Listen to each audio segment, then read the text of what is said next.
Bonjour. Jesus hominum salvator, IHS, Jésus, sauveur des hommes. Ce monogramme, apparu à la fin du Moyen-Âge, prit de l'importance au XVIe siècle avec saint Ignace de Loyola, qui en fit le blason de la Compagnie de Jésus. Dire que Jésus est le Sauveur ne signifie pas qu'il remplit une fonction, comme le font les dieux antiques.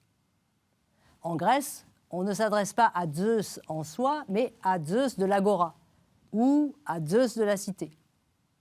À Rome, chaque dieu, chaque déesse a son champ d'action spécifique. La défense du territoire pour Jupiter, l'union conjugale pour Junon. Dieux et déesses collaborent, mais ne sont pas interchangeables. Chacun a sa propre fonction dans son domaine respectif. Jésus, lui, n'exerce pas une fonction. Il ne fait pas quelque chose. Il est. Il est le Fils unique du Père qui fait sauter les verrous de la mort parce qu'il a assumé la condition humaine jusqu'au bout.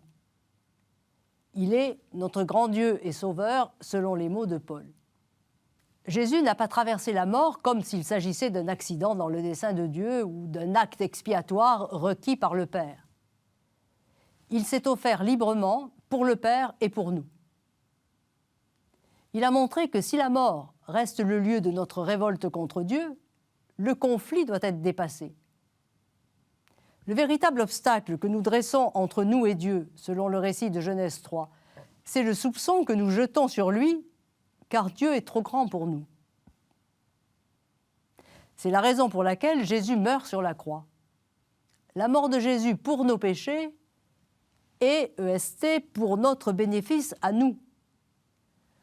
Nous sommes sauvés et de la mort biologique et de la mort spirituelle. Dans la lettre aux Colossiens, Paul a ces mots admirables. « Arrachés à la domination des ténèbres, Dieu nous a transférés dans le royaume de son Fils bien-aimé. » Littéralement, il nous a mis dans le royaume du Fils de son amour. Dieu ne nous a pas simplement changé de place comme on aligne des pots de confiture sur une étagère. Dieu ne nous fait pas rentrer dans un royaume de rêve. Il nous place dans l'orbite de l'amour pour nous engendrer à la vie, à sa vie. En nous pardonnant, Dieu nous libère de nous-mêmes et de cette distance que nous mettons entre lui et nous. Il nous libère du mal. Tel est le sens du mot « rédemption ».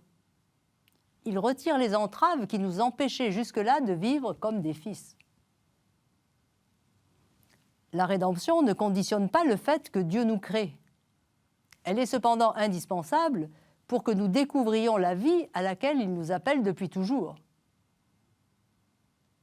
Alors, dans l'action de grâce, nous pouvons demander avec Paul que le Dieu de notre Seigneur Jésus-Christ, le Père de la gloire, nous donne un esprit de sagesse et de révélation qui nous le fasse vraiment connaître. À bientôt.